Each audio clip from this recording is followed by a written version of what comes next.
Despite the vastness of the walls holding up the building's high ceiling, the room was almost entirely filled with the white noise of rushing footsteps, rolling wheels and hushed conversations, as people scurried about all over, either coming out of one of the large airlocks and beelining it to the luggage claim area, or searching for the specific massive airtight doors behind which their flight back into the void would take place.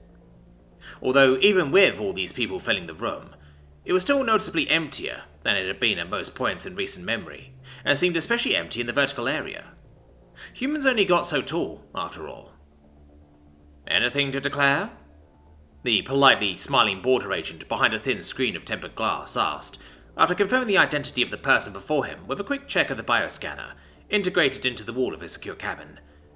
"No, nothing," Nia replied, with a polite flash of a smile, pulling her hand back from the slightly sticky surface of the scanner. The agent nodded and quickly made some inputs into the computer, before quickly glancing back up at Nia for a moment, looking down to her sides, seemingly searching for something. "No luggage today?" he asked with a brief pause, although the service smile on his face did not waver. Nia shook her head. "I'm just here on a quick visit," she explained patiently, although she felt a bit awkward about being singled out like that, especially while people in the line behind her were also waiting to be processed. Of course, she was far from holding anything up, as any control of potential luggage would surely have taken a lot longer than briefly answering some questions, but anything that fell out of the norm like this had a tendency to slightly get to her, no matter how minorly. "I have a flight home booked for later today." His eyes ever so slightly widening with a quick raise of his eyebrows, the agent returned his attention to the screen in front of him, quickly tapping away at it for a few seconds, before his features relaxed with a barely noticeable nod. "Very well then," he finally said, turning back towards her with a smile. "Welcome to Mars. Enjoy your stay." And like that, she was dismissed.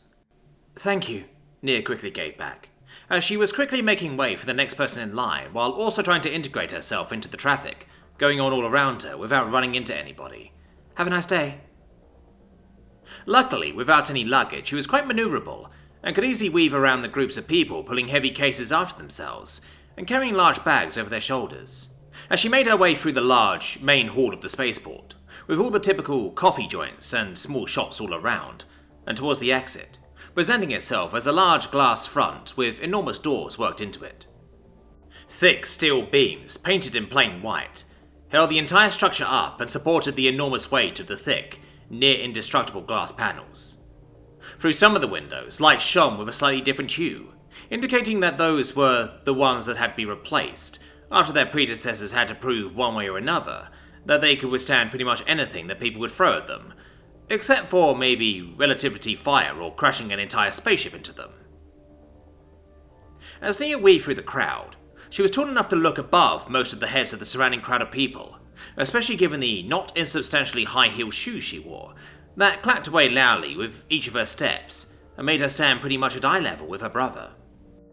And looking above everybody's heads like that, she had to admit, it was still strange to see Mars's main spaceport like this, so devoid of variety. Of course, humans of all shapes and sizes were still hurrying around and going about their daily lives. However, it stopped there. Not feathers nor scales were in sight. No enormous forms towered above the hordes of primates as they carefully made their way through the crowds, and no tiny forms had everyone form a large bubble around them so they could traverse the space undisturbed. This made it feel a lot more like a spaceport back on Earth instead of one of Mars.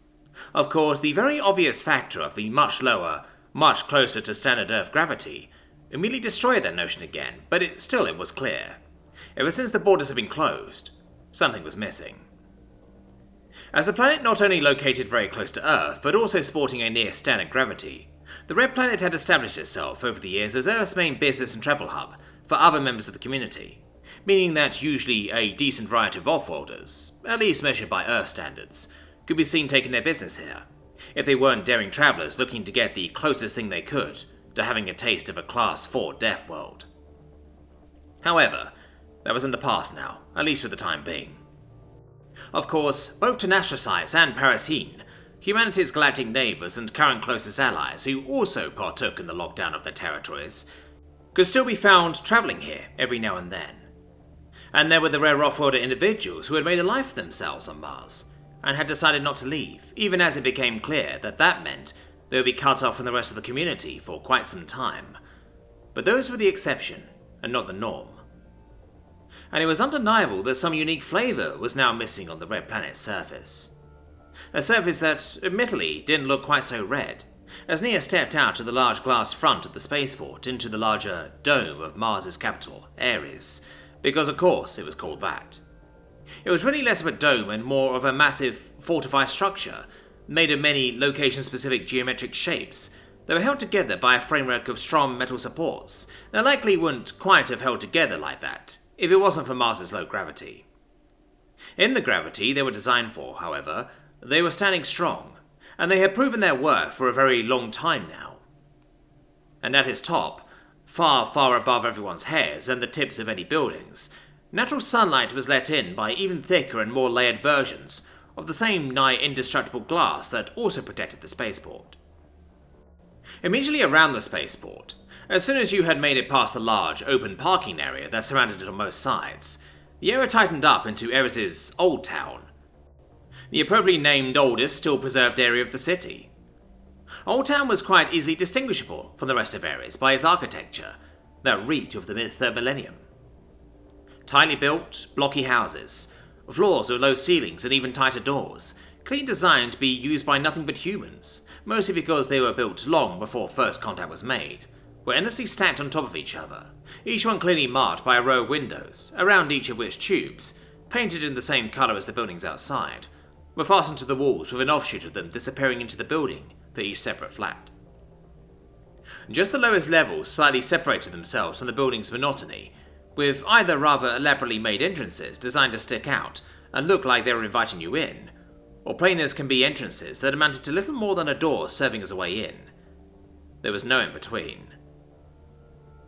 Quite obviously, these were once planned to save as much of the limited colony space as possible, while also being easy to lock down and shut airtight while keeping their inhabitants alive for a prolonged amount of time, should the need ever arise.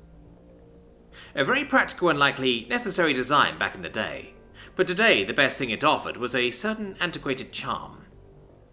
At least the streets in between the buildings, that admittedly had to be widened and slightly remade since the time of first contact, but were still made to resemble the same old style, fitting with the rest of their surroundings, were quite a bit easier on the eyes. The streets themselves sported a slightly beige colour, reminding somewhat of sandstone, while the sidewalks were quite a bit darker, sporting a more earthy, almost brown colour that separated them nicely from the streets. The material was called asphalt, and had been popular as a cheap alternative to asphalt or concrete back in the day, although it was rarely used nowadays since its production had become a good bit more complicated ever since some industry reforms and was therefore rarely worth it, which was precisely why its inclusion in any modern build was usually decided on to invoke this specific, old-timey feeling that Nia was now experiencing as she traversed the recently widened streets of Aries' Old Town. Every 500 metres or so, a streetlight, painted in a rust-red colour, sprouted out of the sidewalk, completing the street's look. But, while this was all nice enough, Nia wasn't here for a trip through Old Town today, and so she quickly followed the mostly straight and open streets until finally, the buildings around her switched more and more into more modern styles of architecture, with more room and space given to the inhabitants and users, incorporating higher ceilings and wider halls, and generally being a bit more daring with the space they used, while also making more use of colours and paint on their walls. Abruptly, the beige colour of the asphalt was then replaced by the typical grey of more contemporary road surfaces, and the rust-red streetlights hailing from the glory days of Martian pride and patriotism were replaced by more familiar-looking black ones. Still, despite the distance being walkable, it took her a good hour until she finally reached her destination, which was certainly the most modern building in its general area, as it was clearly built within the last 30 years after first contact had been made. Where many surrounding buildings had started to take up a bit more space than the ancient houses of Old Town, this house in front of her took it not 1 or 2, but 10 steps further, as it incorporated communal design into its architecture, meaning that everything was absolutely enormous, at least by human standards. After all, off-worlders of truly colossal statures had to be able to use it comfortably, so ceilings with a height of 10 metres were an absolute minimum. But, since it was built by humans on a human-controlled planet, there were obviously some special arrangements made for human use as well, like every major button or control panel having a version specifically on human height, additionally to all the standard heights they were placed at anyway. Thus, there was also a doorbell ready for Nia right at a comfortable height. Pressing it in, she slightly bobbed in place with her hands folded behind her back, while she patiently waited for an answer. It took a bit longer than expected, but after something like a minute of time, said answer finally came in form of a loud buzzing that indicated the door opening, which of course happened automatically, as it was a bit too large to be comfortably used by something human-sized or smaller, even if the primates technically had the strength to do so. The door opened to immediately reveal the way towards two large, or even very large elevators, as well as multiple staircases of differing sizes and stair designs. The more she saw what went into designing something for a communal use, the less Nia envied the architects tasked with the planning of such a building. Entering one of the elevators, she felt the slight tickle of braille under her fingertips as she pushed in the button for the third floor of the building. Of course, 3 floors in this building were quite a bit more by human standards, and since elevators for communal use couldn't move all too fast for safety reasons, it took some time until the cabin had reached its destination, and the doors opened for her once again, revealing the hallway behind it. The walls were clad in a simple, grey textured wallpaper, and the floor was outfitted with thick, even darker grey carpet. A carpet that was so thick, in fact, that Nia had to realise after just the first few steps she had taken into it, that extreme heels might have not been the best choice for this visit, as she had forgotten to account for the very awkward feeling of trying to walk on this soft, uneven ground. She stumbled and tried to keep her balance for a few steps more, but in the end, despite all of the skill she had in walking with even the most absurd of footwear, she had to admit defeat, and quickly slipped out of the shoes to carry them in her left hand instead. Now without shoes, the soft carpet actually felt rather nice, as she quickly traversed the rest of the hallway, before she finally reached a familiar large door. There was another doorbell next to it, and when Nia pressed it, it rang with the age-old, dark sound of large bells being rung in the rhythm and melody that was even to this day associated with the Big Ben. This time, it didn't take long for there to be an answer, as the door was quickly opened from the inside. A certain smell of fur almost immediately escaped the room as the door made way for the image of a large, 4-horned head, tilting to the side to look down at Nia with a big brown eye. "Hey, Moor," Nia happily greeted the old Raphaelite, waving with her right hand while her left was busy hiding the removed high heels behind her back. "Hello," Moor replied with a nod of her large head, and immediately stepped to the side to allow Nia entrance into her, hopefully temporary, domain. "Forgive me for the wait. It still takes me some time to see who is at the door on those screens." As Nia entered, she briefly glanced up to the screens next to the entrance that would show a camera feed of whoever was at the door whenever the doorbell was rung. She could only imagine Moore looking closely at them whenever someone was at the door, making sure she wouldn't let in anyone she would later regret opening the door for. This was a colony of a Deathworld, after all, and despite her very positive experiences with humans so far, Nia doubted that Moore was entirely without second thoughts or worries about living among them, especially after she had been warned that there were obviously bad eggs among humans, as there tended to be among any species in the galaxy, and that a healthy bit of cautiousness and skepticism was appropriate when dealing with any unknown humans. After all, this wasn't the very ordered and relatively safe space of a military vessel anymore. This was a pretty large city on a well-populated colony, and therefore basically the entire variety of people humanity had to offer could be found here, even those that were less than a pleasure to meet. After closing the door behind Nia, Moore slowly followed her into the room, where she finally sank into a large armchair with an exhausted groan. The room was rather simple. The furniture consisted of a, for Moore, small table, standing in between 2 large armchairs, a cupboard that was mostly empty at the moment, and a single sideboard, standing opposite to the armchairs, on top of which stood a moderately sized, again for Moore, TV-computer terminal combination. The walls were clad in a dark green wallpaper, and the ground was covered with the same thick carpet as the outside hallway. 3 large doors also branched off from this main room, leading to a bathroom, kitchen, and the bedroom, respectively. Of course, Nia immediately got the typical feeling of being a doll out of her dollhouse as she stood among the enormous furniture that she could barely dream of using as her own, rather modest height. But humans were crafty, and the low gravity of Mars allowed them to do some quite amazing things, and so it barely took any effort for her to quickly climb onto the table. Sitting down on its plate, she would at least be somewhat elevated, and could talk to Moore a bit more comfortably. "Have you been settling in all right?" she asked, as soon as she had made herself somewhat comfortable on the table's hard surface. kneeling in the Virasana pose, and looking up at the giant woman while placing her shoes behind her back. Well as I can given the circumstances. It will still take some time before I fully start to spread my roots, I suspect, the Rephaelite replied. The fur around her neck swinging softly with each word she spoke. Her tone was quite sombre and exhaustive for the most part. However, it did clear up a bit, as she added, Although, I have to admit, it is quite nice to have a more permanent address and contact information again. Finally being able to reach out to friends and family to tell them how they could easily reach me from now on certainly does take some weight off my mind.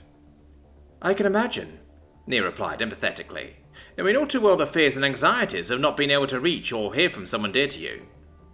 She didn't even want to imagine how much worse it must have likely been for the people worrying about Moor. I'm sure they were all elated to hear that you're safe and sound.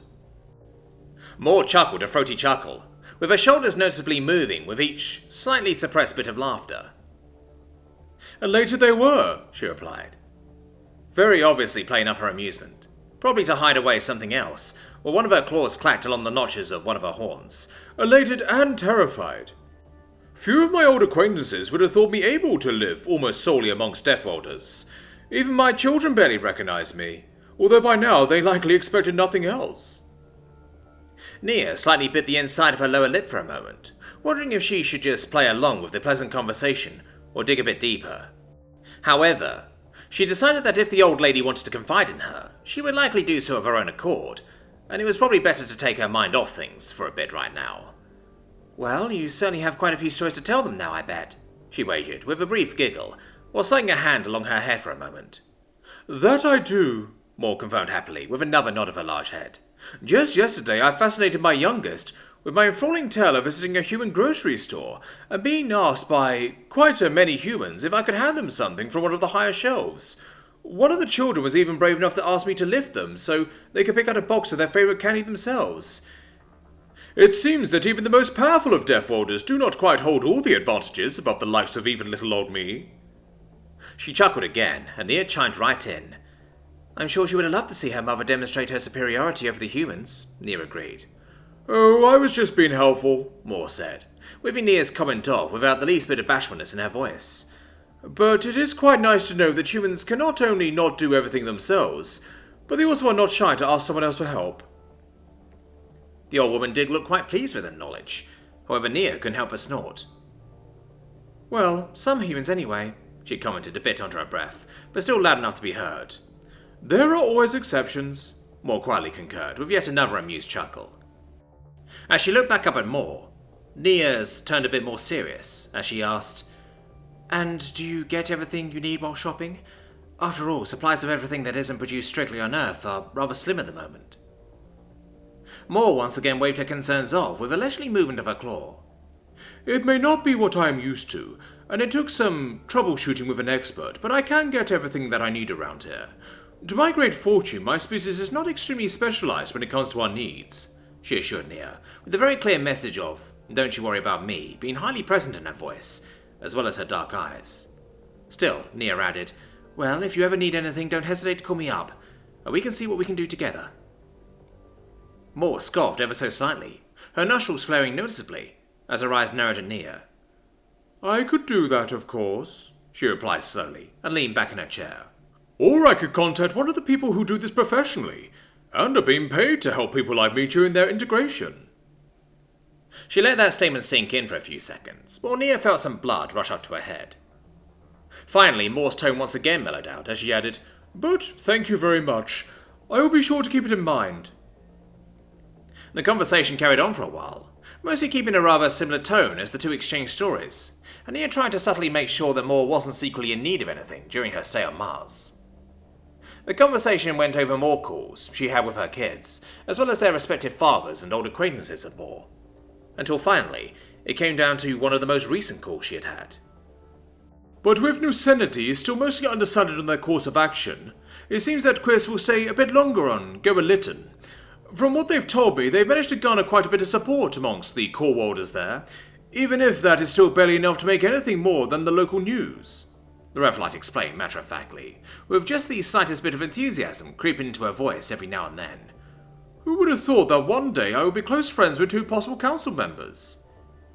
It's not that hard to believe, Nia replied thoughtfully, and honestly pretty impressed. It seems you know people all around the galaxy. Moor exhaled strongly through her nose. That just tends to happen when you reach a certain age and are well-travelled like me, she said, quickly, in an attempt to keep herself humble. Then she turned her head to look down at Nia more directly. Speaking of friends around the galaxy, she said, a bit more carefully now, although she clearly made sure to not sound apprehensive. Have you heard anything from your brother yet? Nia took a deep, long breath, which she let out very slowly before she replied, trying to quell a mixture of annoyance and slight worry cooking up within her. Well, he hasn't called me yet, she informed Moor with a calm tone, although she did shut her eyes in minor irritation. But he's fine from what I hear, although I have been informed that something is going on with him, but I don't know anything concrete yet. As it is late in the night for him right now, I'll wait a bit before I ring him up to hear what's going on. I am sure he is rather busy with his work and just did not have time for a proper conversation yet, Moor tried to assure her. However, Nia only let out another long breath and shrugged her shoulders. Oh, I'm sure he has a lot going on, she replied earnestly. There wasn't a doubt in her mind about that. However, she was just as sure when she added, but that's not why he hasn't called me. She had grown up with that man, after all. She knew he just didn't pick up a phone of his own volition unless absolutely necessary, or directly instructed to. As if the thought of a phone alone had been enough to possess her, she reflexively pulled her own phone out to quickly glance at the time. It turned out that they had already talked quite a bit longer than Nia had expected, and it must have shown on her face because Moor immediately inquired, Is something the matter? Quickly, Nia shook her head and put her phone back into her pocket. Just checking the time, she assured the old woman. I have to make sure that I still have enough time to also pay Curie a visit before my flight back to Earth. Ah, Moor said understandingly, and combed through some of the fur around her neck with her right claw. Well, I am sure they will be delighted to see you. Would you like to come along? Nia asked candidly, and tilted her head a bit to the side. However, Moor quickly declined with a shake of her head and a wave of her hand. Thank you, but no, the old lady said. Curie and I already spend quite enough time together, and I am sure they would love to get to talk to you by themselves for a bit. And besides that, I have another call with my son and my daughter-in-law scheduled later today. Nia nodded understandingly. We'll want to keep you from that, she agreed immediately, feeling that any time the old lady wanted to spend with her family was well deserved at this point. There was a brief moment of slightly awkward silence between them before Moor picked the conversation back up. If I may ask, she said after a brief hesitation, how are you doing on Earth right now? After all, you were planning to restructure your life quite a bit before all this happened. Nia chortled awkwardly and scratched the back of her head, looking away from Moor for a moment. That had indeed been a bit awkward at first, coming back after having already cancelled all of her previous living arrangements. But luckily... Well, it's a good thing I also had family to fall back on, she explained at first, before pausing for a moment and clarifying. Well, I had Flint to fall back on, mostly, but Sophia helps us with the finances. For now, I help out with the animals. I don't get as hands-on with them as James and Flint do, but even I can clean out a cage or two, or throw some meat over a fence. Moor nodded, clearly taking note of something in Nia's expression, but not elaborating on it further. I am glad to hear you, too, have landed on your feet, the old woman merely stated. She then started to push herself up from her seat in the armchair strenuously. Well, I think I should probably get dinner started before it is too late. I would not want my stomach to constantly be growling while I am on the phone. I hope you do not mind, she explained, and looked at Nia expectantly. Nia immediately scooted around, bringing her legs forward from underneath her body, and jumping to her feet. Oh, not at all, she exclaimed, and moved to jump off the table, just about remembering to take her shoes with her on the way down. The old Raphaelite then briefly glanced along Nia's side with one of her claws, and Nia softly patted against it with her hand as the two said their goodbyes. Do greet your son from me, even if he doesn't know me, Nia said with a laugh, while Moor opened the large door for her so she could leave. I will be sure to do that, Moor replied with a nod, holding onto the door with one hand while looking down at Nia closely. And you greet James when you call him, and tell him to not be a stranger, if he can. Nia scoffed. Oh, don't you worry about that, she said with playful seriousness, before waving goodbye again, and having the door close behind her. Already, even while traversing the rather long hallway back towards the elevators, Nia had her phone back in her hand and quickly got to work calling in some transportation for herself. Because the next distance she would have to cover was a lot less walkable than the first one, and she really didn't want to bother with the hassle of public transportation right now. Due to her relative proximity to the spaceport, the self-driving cab she had ordered was already waiting for her when she left the building minutes later. Without any delay, she got into the vehicle and leaned back into the seat while enjoying the breeze of air-conditioned wind being blown at her by the car's systems. The city of Aries soon flew past her, as the vehicle was on the fastest possible way to their destination, which was another, if much smaller, apartment building. That was also quite a bit older than the one Nia had just left, and therefore in a very different part of the city. Different from Moor, Curie was able to quite comfortably live in accommodations designed for human use, and therefore they were housed in one of the usual complexes that were kept at the ready for anyone who came to the city and needed to be accommodated quickly and cheaply. The house was your typical apartment complex without anything fancy added onto it. Plain dark walls, a window for each flat, and even a small balcony looking out over the street.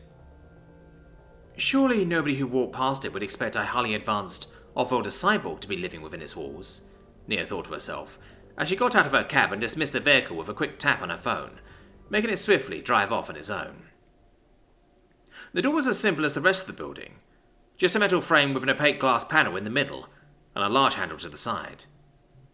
Again, Nia pressed the appropriate doorbell and waited, clacking against the floor with the heel of one of her shoes, which she had put back on in the meantime. But she wasn't kept waiting for long, as the door soon announced that it could now be opened with a loud buzzing sound. Loudly, the lock sprang open as Nia pushed against it, and the door revealed behind it an area very similar to that of the other building, although everything was much smaller, of course, and it sported only one kind of staircase. This time the elevator was also much quicker to reach its destination, and as its doors opened, Nia stepped out into the building's 5th floor. The door to Curie's current abode was just a few steps away from the elevator, and luckily the much thinner carpet of this building was a lot easier to traverse than the previous one, even with extreme heels. She planned to loudly knock against the door 3 times. However, already after her second knock, the door was suddenly pulled away from underneath her knuckles, making her uselessly hit the air with them. Curie's unmoving black face and dead red eyes looked back at her curiously, while she tried to discreetly play off the awkward moment by converting it into a stretch of her arm. "Hi, Curie," she then greeted happily with a short wave. "Hello," Curie replied, unmoving. "I wanted to check in with you," Nia explained, putting her hand back and slightly bobbing in place, feeling a bit awkward standing at the door like that. You know, to see if you are settling in all right. Curie slightly shifted their body, presumably to get a better look at her. "Thank you," their synthetic voice finally replied after a few seconds. "I am."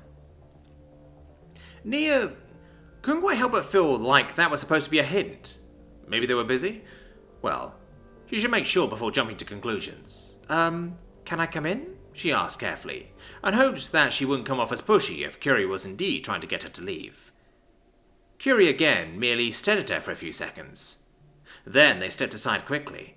"Of course," they said, as their large legs made room for Nia to enter the room. "Can I offer you anything? I'm afraid I don't have any food or beverages stored, but I could get you some water if you are thirsty." Nia was about to politely decline as she stepped into the room. However, the words got stuck in her throat, as her eyes saw what was waiting for her on the inside. Every bit of furniture that called the flat's living room its home had been either removed or moved to the side, standing flatly against the white walls. Chairs were neatly lined up next to the cupboard. The table was turned on its side and leaned against the wall opposite to the TV, its legs uselessly stretching into the room. The sideboard was pushed as far into the corner as possible. All that to free up the middle of the room for something. Nia couldn't identify it right away, but it was a machine of some kind. She could definitely see heating coils, large ones, and appropriately thick cables connecting them to the rest of the apparatus. However, anything further seemed to be hidden behind a thick hull of dark metal. The entire thing stood taller than Nia, even with her heels, and took up nearly half of the entire room in volume. Therefore, it took Nia a moment to fully process what she was seeing there, having expected nothing of the like while simply stepping into someone's living room. Curie was either still waiting for an answer to their earlier offer, or they were merely patiently waiting for her to break out of her stupor. Either way, they stood back and quietly gave her room as she inadvertently stepped closer to the unknown machine. "What is that?"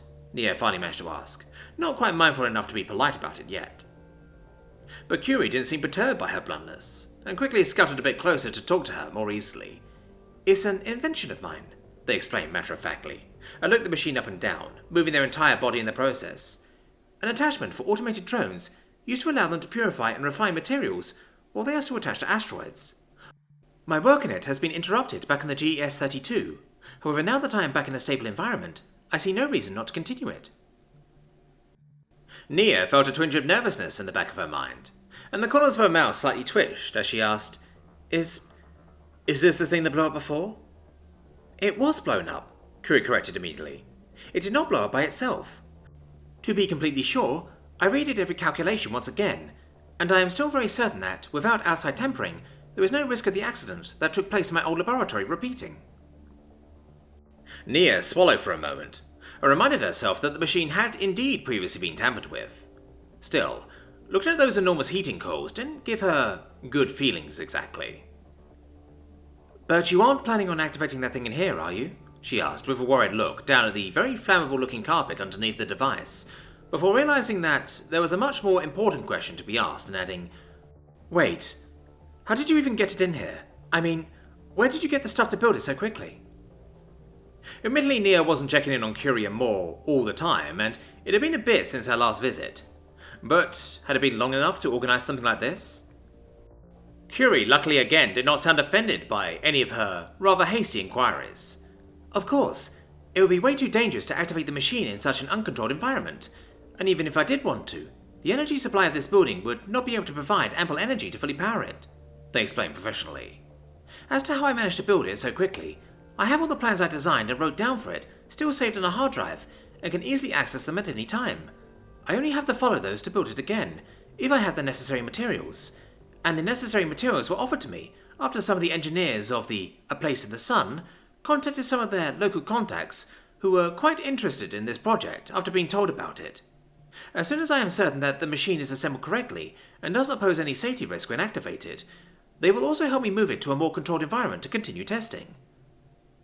Huh, was all Nia could bring out for a while, closely inspecting the machine once again. That was certainly a plan. And from all that she had heard so far, Curie seemed to be quite responsible when it came to their work, as though she saw no reason to be concerned about it. But it was kind of unbelievable. It seemed Curie had managed to integrate much quicker and much better than she had expected. And the device was certainly elaborate.